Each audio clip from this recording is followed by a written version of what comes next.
Assalamualaikum warahmatullahi wabarakatuh. Para mitra kaum dangu, alhamdulillah tiasa patepang deui sareng Encing Adnan dina gelaran acara dongeng Sunda anu mantun cariosna Mang Sobri bagian kedua. Nanging sateacana simkuring lanjut medarkeun kana ieu jalan cumarita dongeng langkung ti payun simkuring neda dihapunten manawi seueur kakirangan atanapi kalepatan boh dina nyebatkeun nami bisi aya kasamian nya dina tempat sareng sajabina hampura saageng-agengna. Sabab ari ieu carita teh mangrupikeun karya fiksi anu direka ku simkuring etang-etang kangge hiburan urang sarerea. Nya supados tong nyangkolong teuing kana waktos dupina mangga urang kawitan wae kana ieu jalan cumarita Mang Sobri bagian kadua. Wilujeng ngadangukeun yuk.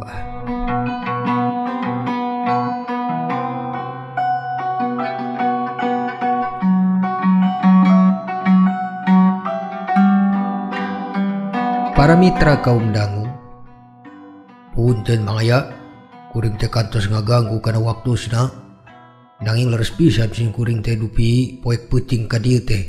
Teu aya sanes aya peryogi sareng Mang Aya. Tembal Mang Sobri ka Mang Rohaya para mitra. Anu harita masih keneh pada narangtung di hareup pos anu saukur welan caangna teh ku sorot lampu anu reup-reupan dina gawir plafon eta pos.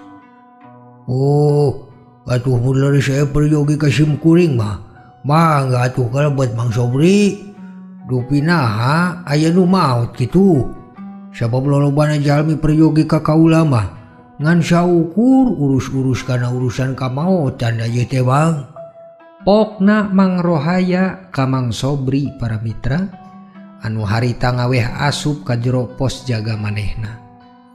Aranjeunna tur asup ku saluyu pek diukti heula Mang Rohaya dina kursi paranti anjeunna ngurus tamu nu di bidang kahalang meja sataplak.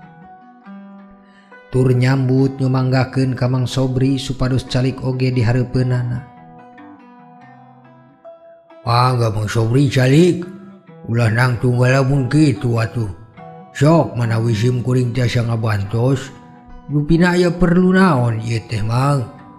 Tuluy tanya Mang Rohaya ka Mang Sobri ieu teh para mitra sanggeusna Mang Sobri jurut diuk dina kursi anu disayogikeunana.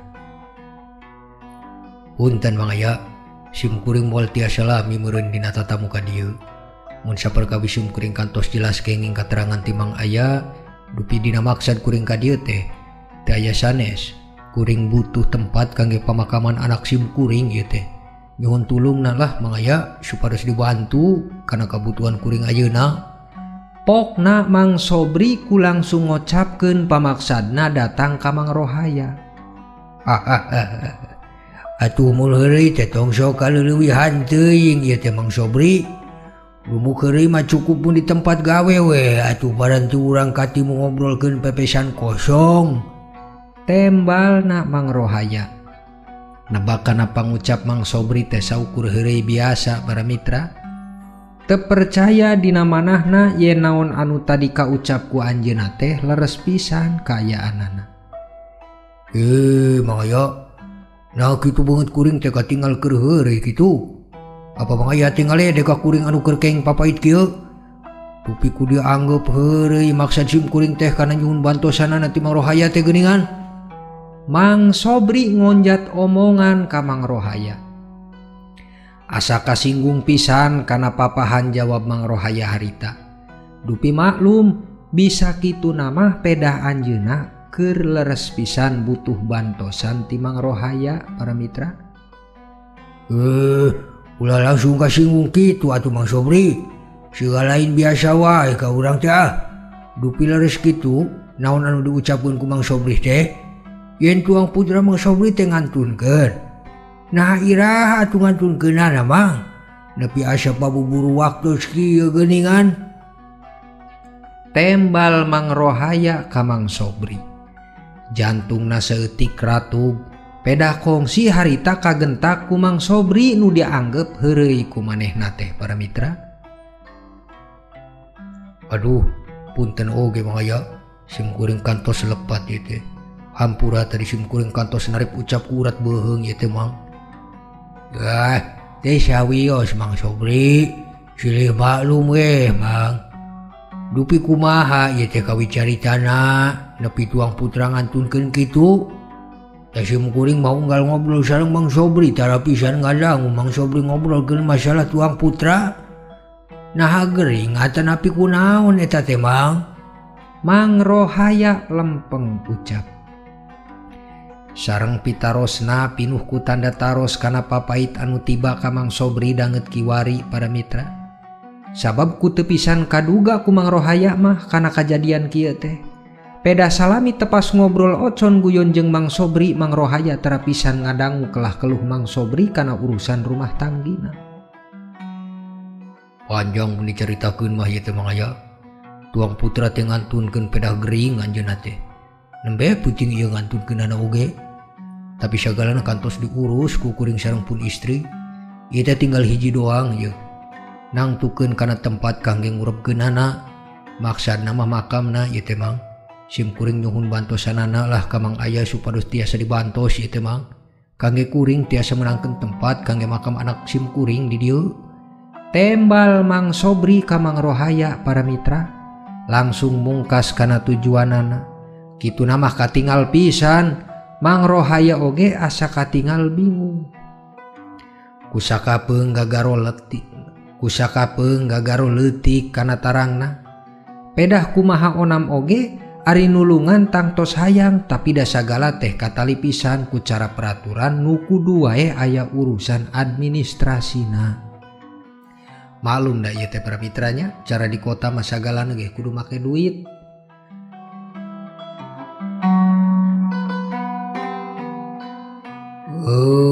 Kieu Mang Sobri. Paling henteu Mang Sobri oge meureun ngarti cara di kota sareng di kampung teh panjelas beda ieu teh.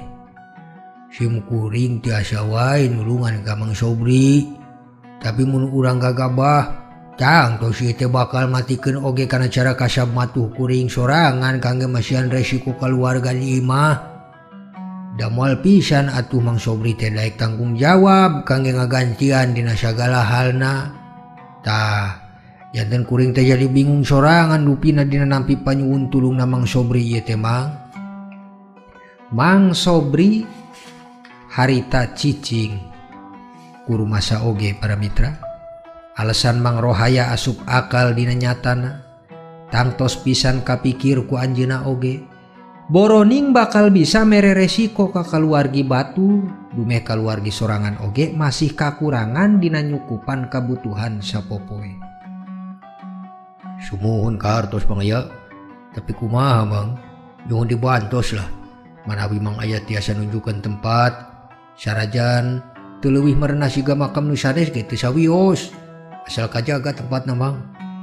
Tah, dupina kuring saukur ngagaduhan artos mung 500.000 na ieu Mang. Mangga nyanggakeun ka Mang Aya lah, supados ngagampangkeun oge kuring moal geger keur menta tulung ka batur. Boh eta mah dina masalah ayeuna teu nepi engke ngurupkeunana. Mumpung jauh kene ka waktos isuk ieu teh. Kuring sorangan lah nu bakal ngagaweanana oge Mang. Mang Sobri teu loba carita. Saeutik maksa bari kumasihkeun artos ka Mang Rohaya harita teh para mitra. Artosna saukur ngageblek di luhur meja harita mah. Mang Rohaya teu langsung rikat kana nampina. Sabab kalimbut rasa nu bingung anu harti dina manahna mah hoyong pisan nulungan Mang Sobri sanajan teu cara aya duit oge keur basa-basina.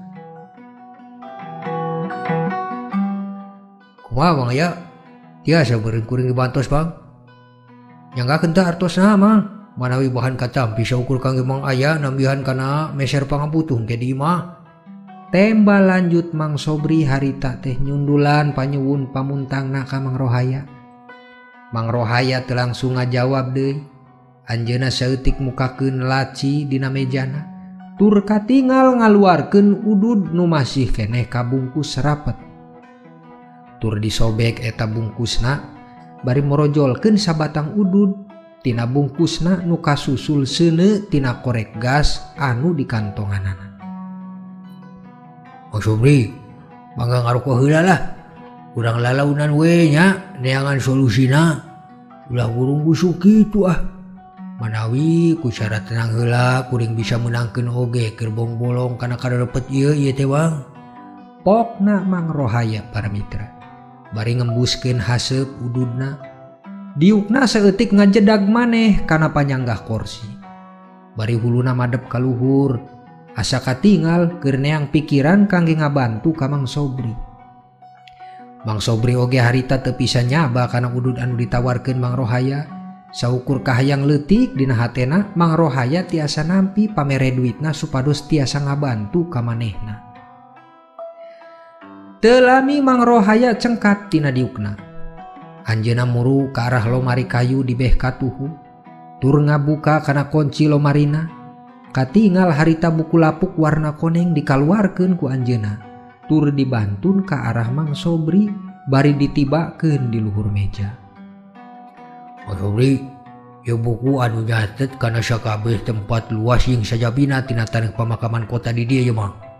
Urang buka ku barang-barangnya, sugan manawi aya lolongkrang saeutik kangge kuring tiasa nulungan. Mang Sobri katingal cenghar tina kararepetna basa harita, berai paninggalan dina alam pikirna, si toleng nuju nyauran ka anjeunna bari gugupai dina hiji tempat pangulinan anu alus. Tapi teu lami anjeunna teh ngorenjat sadar yen bayangan kitu teh kahartos kaemutan ka almarhum anakna nu banget pisan ngabayangkeun hoyong bisa ngajak ulin ka si toleng ka taman kota. Layakna kolot nu sejen bisa nyenengkeun ka anak-anakna. Teu lami Mang Rohaya pok nyarita. Mang Sobri, ieu sakabehna parantos ditingali ya ku kuring. Ari taneuh nu kosong keneh mah loba Mang. Tapi dah kitu ngurus administrasina teh teu cukup ku duit 500.000 mah. Margi kuring ge da kedah laporan ka Bauka boka wakil oding salaku ketua pangurus dina ieu wewengkon makam. Pokna Mang Rohaya ka Mang Sobri. Bari kunguseukeun ududna dina asbak keramik di meja harita mah. Mang Sobri asa balueung ngadangu kitu. Dina manahna anu tadi kongsi panimu cenghar kudu ilang sajorelat weh para mitra. Sabab kahartos naon beja ti Mang Rohaya teh nyaeta kudu ngayakeun duit anu leuwih tina 500.000. Teu lami atuh Mang Sobri pok deui nyarita. Mang aya atuh tulungan sim kuring lah. Sawios pamikenging rada pinggiran oge. Asal aya tempat dia mah kangge kuring nguburkeun almarhum putra sim kuring Mang. Tulungan atulah. Ulah dihese-hese kieu. Tembal Mang Sobri ku keukeuh nyuhun pitulungna ka Mang Rohaya. Kitu oge kaayaan Mang Rohaya. Anjeunna tur muka deui kana salembar kertas anu aya dina selipan buku catetan tadi nu kongsi ditingali. Sareng teu lami Mang Rohaya teh pok nyarita para mitra. Mang Sobri, geula yeuh. Ya aya salembar kertas anu masih kene ka asup halaman di dieu. Tadi kunci kasingkurkeun ieu teh ku kuring. Lupina aya meureun ieu teh kangge kuring saeutik henteu tiasa nuduhkeun lah ka Mang Sobri. Tapi hampura ieu teh sateu acana Mang. Anapun ieu posisi taneuh teh lain ka pimilik ku cara TPU ieu geuning. Eta ge manawi Mang Sobri kersa nampi nya kana panawarti sim kuring pamintu oge nya teu sawios. Dupi kuring da saukur sakieu paling tiasa nulunganana. Pokna Mang Rohaya bari nunjuk kana peta tempat anu aya dina guratan eta kertas ka Mang Sobri para mitra. Mang Sobri ge kusami nempo kana arahan tutunjuk curug Mang Rohaya. Ku kituna Mang Sobri tur enggal naros ka Mang Rohaya. Dupi tanu nu saha atuh ieu teh Mang? Lamun lain kaasup kana taneuh TPU ieu mah? Tanya Mang Sobri ku panasaran. Mang Rohaya ge ku langsung jawab dina harita. Ieu teh kaasup taneuh Kali Gede Mang Sobri. Dupi nu pamarentah setempat lah Pemda leres nama gitu. Tapi da eta teh asupna kana tanah gawir satanggulan. Oge ieu teh anu tangtos sakapeung mah sok milu katepas banjir mun cara kalina nuju limpas teuing mah. Ya ari dupina saukur hujan-hujan biasa kawes kieu mah moal nepi silih limpas ka dieu da Mang. Tembal Mang Rohaya ka Mang Sobri. Kubari ngadepkeun panon ku saling paadep-adep rarai dina nyaritana harita mah para mitra. Mang Sobri kongsi cicing sakedeung. Saparantosna ngadangukeun katerangan kitu ti Mang Rohaya. Tapi ku disadaran malik deui kana kabutuhanana. Dupi da leres mun cara manehna hoyong menangkeun tempat nyaeta tempatna di lokasi TPU kudu cara kaumuman batur atuh. Nu kudu ngurus kana biaya administrasi anu teu saeutik. Mang Sobri ku teu daya. Dupi malik kana carana waktos oge anu kantos beuki munjuk ngarah ka sareureupna sauman subuh. Nu tangtos mun bakal teu diburu-burukeun mantak nyieun kasusah deui engkena teh. Pamikirna sanajan kitu tangtos tatangga meureun bakal aya hiji duana keur ngalayat. Nu engkena teh bakal silih ngongkon. Nu teu sanes mah bakal ngaluarkeun duit ku cara umum batur. Sabab pikir Mang Sobri lain alim dibantosan kunulian, tapi mikir kaayaan anjeunna oge dumuk. Keur teu boga pisan keur nyeklan duit anu loba, komo mun harita mah kudu nyaluyuan paditah ka ditu ka dieu nu kudu sagalana teh make duit. Ari kitu mah hatur nuhun atuh Mang Aya. Dupi tiasa meureun saenggalna wae lah urang ka ditu nya. Supados di mana kitu kira-kira sim kuring teh kangge ngagalina? Saur Mang Sobri ka Mang Rohaya para mitra. Oh mangga Mang Sobri mangga. Bami Mang Sobri nampi kana panawarti sim kuring mah. Dupi ngan sakitu kamampuan kuring kangge ngabantos Mang Sobri teh. Nya hayu atulah supados kapujang waktosna urang ka ditu wae. Sakantenan ke sim kuring nyandak pacul heula ieu di gudang nyondong da aya duana ke ku sim kuring dibantosan lah kana ngagalina supados tereh ieu teh. Mang Rohaya ngawe hayu harita kana pangajak Mang Sobri para mitra. Atuh Mang Rohaya teh meresan karena buku anu kongsi dicandakna di lemari tadi. Tur ku anjeunna diasupkeun deui ka lomari sakumaha asalna. Teu lami langsung ngarah muru ka gudang. Tur dicandak harita mah 2 pacul. Nu hijina dipasihkeun ka Mang Sobri. Teu katinggal harita mah Mang Rohaya teh mawa sosorot batre. Tur bareng-bareng muru kaluar keur ka tempat anu bakal dituju kangge ngadamel makam si Toleng.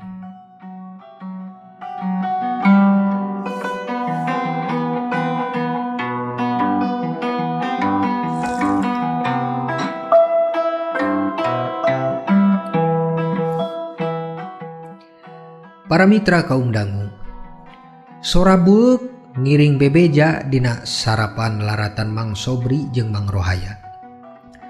Sosorotan batre nu dileungeun Mang Rohaya nyaangan jalan kerja di tapak liwatan maranehna. Nyaeta tepatna bade muru ke arah gawiran tanggul kali gede di pinggiran kuta pamakaman. Mulai kadenge oge harita teh sora gurujugna milina cai kali anu katinggal santer peda budah kulimpasan hujan basa keur peuting. Mang Rohaya ngeureunnan maneh kana langkahna. Tur Mang Sobri oge ngiring eureun dina harita. Pok carita Mang Rohaya dina eureunna. Tah, di dieu Mang taduhna teh. Ari hujan karek sakieu teuing mah teu nepi limpas pan ka dieu mah. Margi da jalmi oge teu pisan aya nu ngaliwat ari ka dieu teuing mah. Sabab rek sanu ngaliwat atuh da pakuburan bae sijina oge mantak jadi rasa kakeueuh ngaliwatna oge. Beja Mang Rohaya harita para mitra ka Mang Sobri. Tur paculna harita teh diteundeun sajajar beri tangtungan sukuna. Kitu oge ka Mang Sobri sami sareng anjeunna ge harita neundeun pacul satangtung jajar jeung pangadeg sukuna. Oh, saya atuh pamikitu mah Mang Aya. Ya atuh ayo urang kawitan wae kangge ngagalikeunana ieu liang Mang. Tembal Mang Sobri bari ngamimitian ngagecrukeun paculna kana taneuh anu ditunjukeun ku Mang Rohaya.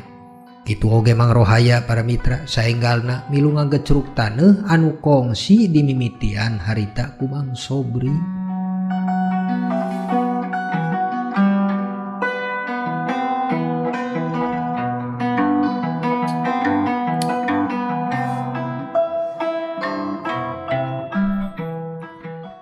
Para mitra kaum dangu, salalamina Mang Sobri sareng Mang Rohaya nyieun galian kangge pamakaman si Toleng nu akhirna parantos beres. Singkat cerita ieu mah galian anu cara kaumuman batur kantos sadia, samalah mah keteb anu kantos disiapkeun peda masih ayana papan-papan leuwihan anu kungsi disimpen ku Mang Rohaya di gudang. Nyaeta mun sok aya anu nguburkeun mayit nu kaleulewihan ngadamel keur papan keteb panutup layon di liang lahat para mitra. Jadi sok diampihan harita mah ku Mang Rohaya teh. Sora jangkrik anu kairing maturan rame dina ngucrukna milih ombakan di Kali Gede ngajadikeun saksi yen harita kantos katingal perjuangan hiji bapa anu tanggung jawab kana sagala cara Gusti nu tumiba dina alam cumarita kahirupan anjeunna. Anu tangtos sing saha we jalmina pasti bakal sarua sedih mun kaperengan hirup anu sami dina ieu cumarita mah para mitra. Nya Mang Rohaya harita katingal leuleus nu kantos ngabantuan ka Mang Sobri, bari pok nyarios ka Mang Sobri nu dina kayaan diuk ngareureuhkeun rasa kacapena bari meulitkeun dua leungeunna kana tuurna di pinggir galian lobang makam si Toleng teh. Mang Sobri, enggal atuh bila kaburu subuh manten, sok diantosan kusum kuring di dieu. Bawa ka dieu layonna. Bilih butuh kana gerobak aya tuh di tukang pos, gerobak paranti biasa ngangkutan pangpungan kayu di ieu teh di pamakaman. Pokna Mang Rohaya ngongkon enggal ka Mang Sobri kangge nyandakeun layon si Toleng keur saenggalna dikurebkeun para mitra. Sumuhun atuh Mang, ayeuna oge sim kuring angkat kangge nyandak layon putra abdi. Jawab Mang Sobri harita nangtung tur muru lumpat keur nyandak layon si Toleng. Katingal garang busuna harita mah ku Mang Rohaya teh. Tapi ngamaklum oge da kituna Mang Sobri teh keur murukeun ngudag kana waktos bising kena kaburu isu. Dong buru-buru kitu Mang, bisukuna naon ke di jalana?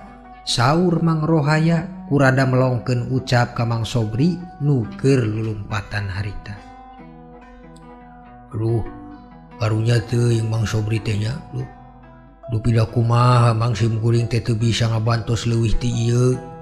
Ya pamugi we pun almarhum teh sanajan di dieu mangan saukur kieu pi tempat janana, tapi di alam sisieun pangeran mah atuh janten tempat anu pangsae-saena ieu teh Mang. Gerentes ucap Mang Rohaya para mitra. Punungkula nasibna Mang Sobri didanget ieu. Hatena luas ngomongkeun mun ceunah wae anjeunna teh beunghar ku harta. Sirikna loba taneuh di Kaler Kidul pasti bakal mere ka Mang Sobri boroning saeutik sanajan loba ge kop teuing ari kangge kaalusan mah. Kitu gerentes hatena Mang Rohaya dina ngawakca kana nasibna Mang Sobri didanget ieu para mitra.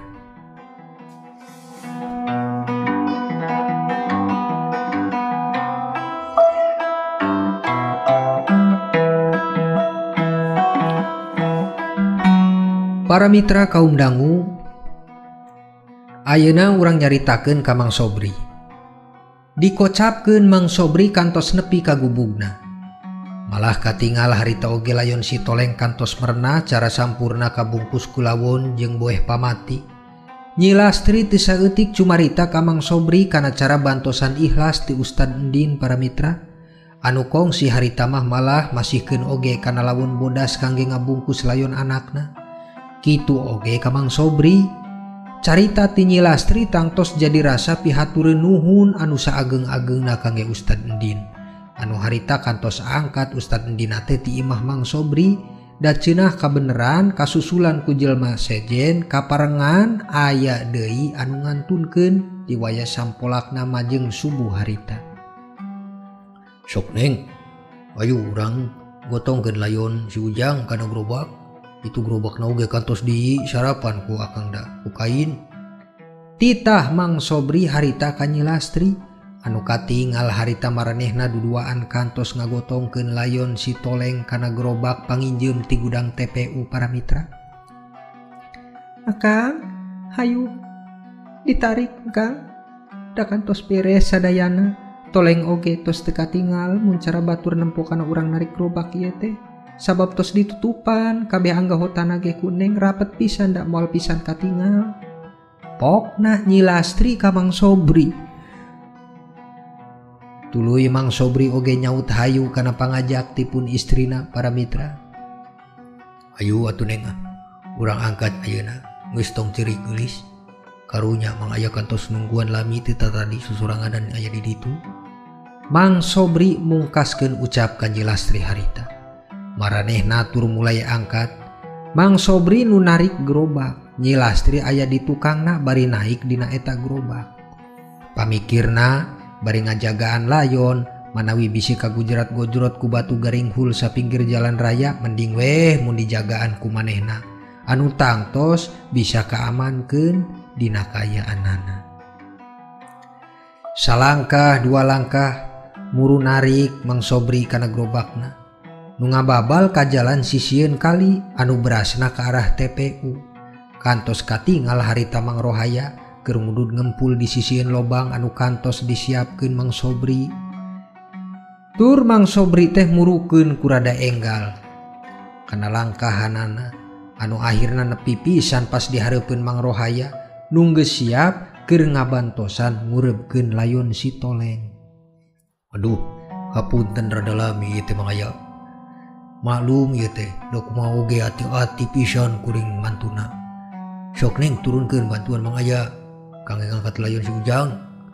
Pokna Mang Sobri ka Mang Rohaya jeung istrina. Harita Mang Rohaya nu dibantos ku babarengan siap nampanan kana layon si Toleng. Malah Mamang Sobri kantos ti heula asup kana lobangna. Nu maksud keur nampanan kana panyodor engkena ti Mang Rohaya nu di luhur. Nyi Lastri ku bari ceurik we harita teh para mitra. Teu bisa ngucap sanajan sakecap ningal aya kana kuburan si Toleng kieu teh nu saukur aya di luar TPU kota dan nyatana kitu. Mana hatena kantos ngajag-jagan ti heula bisa na kitu teh pasti teu aya sanes peda urusan duit anu teu mampu pikeun merena. Rasa ikhlas jeung tumarima atuh harita teh kudu diteuleun pait ku Nyi Lastri jeung Mang Sobri. Sabab lain ku hayang tapi kapaksa ieu teh dina cara kieu anu teu pisan bisa kedah dikumaha. Singkat carita, layon si Toleng kantos merenah dikurebkeun kalawan beres sakumaha kuduna. Sagala cara jeung tata kaadatan dilampahan sabisa-bisa ku Mang Sobri jeung Mang Rohaya anu katutur amin ku Nyi Lastri salaku indungna Toleng. Nu kiwari ngan saukur tinggal bayangan si Toleng hungkul keur ngogo diri ka manehna. Saprakna sadayana parantos anggeus, Mang Rohaya ku ngadadak ngodokkeun pesak kantong calanana. Tur katingal leungeunna teh ngagenggem kana duit anu teu leuwih lobana teh 500.000. Nu teu sanes ieu teh mangrupi duit pamere ti Mang Sobri tadi kana ngurus ku hoyong dibantos meunangkeun tanah kangge pakuburan si Toleng. Tur duit anu digenggem ku Mang Rohaya teh dipasihkeun deui ka Mang Sobri harita teh para mitra. Bari maksa ku kudu ditarima wayahna ku Mang Sobri. Eus, tarima deui ieu Mang duitnya ah. Sim kuring ikhlas da ngabantosan Mang Sobri teh. Teu pisan kuring mangarepkeun samodel kieu. Malah janten katenangan oge ayeuna sim kuring kantos tiasa mastikeun yen tuang putra teh kantos merenah di pakuburannya Mang. Mugi we di sisieun Allah tuang putra teh keng tempat anu pangsae-saena Mang. Pokna Mang Rohaya ka Mang Sobri. Mang Sobri geh kuasa teu enak nampi oge kana pamaksana. Nyaeta pamaksa merena Mang Rohaya ka manehna. Kudu males kumaha deui kana jasa Mang Rohaya ka anjeunna. Anu dumuk pisan didanget ieu teh ngarasa katulungan ku Mang Rohaya. Aya atuh kuring teh era pisan ieu teh jujur Mang. Hatur nuhun pisan kana sadaya bantosanana ti Mang Aya. Dupi mun teu aya Mang Aya, duka kumaha ieu teh nasib anak kaula Mang. Boa-boa moal bakal bisa kapenemkeun sigana mah. Pokna Mang Sobri ka Mang Rohaya. Bari kongsi nyalim ku banget kana panuhunna kana sadaya pangbantosanana ti Mang Rohaya. Sumuhun Mang Aya. Sami oge sip kuring ge ngahaturkeun nuhun tina sadaya kali kantos bantosanana dina ayana Mang Aya teh. Kabantos pisan kangge kami ngabumikeun layon anak sim kuring. Pamugi Allah kersa ngawaler kana sadaya kasayan Mang Aya anu langkung saenya Mang. Tembal Nyi Lastri bari ceurik harita ka Mang Rohaya para mitra. dinaku banget nuhuna pisan anu sami ngarasa kabantos ku ayana Mang Rohaya. Aduh, amin ya Allah. Tong kaleuliwihan teuing atuh ngaturkeun nuhun ka simkuring teh nyi. Urang da kumaha onam ge tangtos ku ayana pangasih Gusti nu kawasa mancakeun oge tiasa kalaksana kieu teh. Ya pamugi we atuh cara kieu teh cekap ka alaman wae didangeut ieu kangge urang sadaya. Anu hartosna kahareupna Mang Sobri sareng Nyai ge sing pamugi dipaparinan deui putra putri anu bakal ngangkat kana darajat tuang rama sareng indungna. Boh di alam dunya kadituna mah khususna di akhiratnya, amin. Pamungkas Mang Rohaya kana nembalan ka sadayana. Ih neng nong ieu teh para mitra. Aduh hampurannya dongeng teh kedah kapegat deui ku neng nong. Insyaallah carita dongeng teh bakal disambung deui kana bagian katilu. Ku kituna diantosan wae nya. Sakali deui simkuring nyuhun dihapunten pilih manawi seueur kakirangan dinamaoskeun kana ieu carios. Atanapi aya kasamian dina nami tempat gelar sareng sajabina sabab ari ieu carita teh mangrupikeun carita fiksi anu direka ku simkuring etang-etang kangge hiburan urang sadayana. Simkuring Encing Adnan seja pamit undur diri. Sapunyere pegat simpai paturai patepang deui. Wassalamualaikum warahmatullahi wabarakatuh.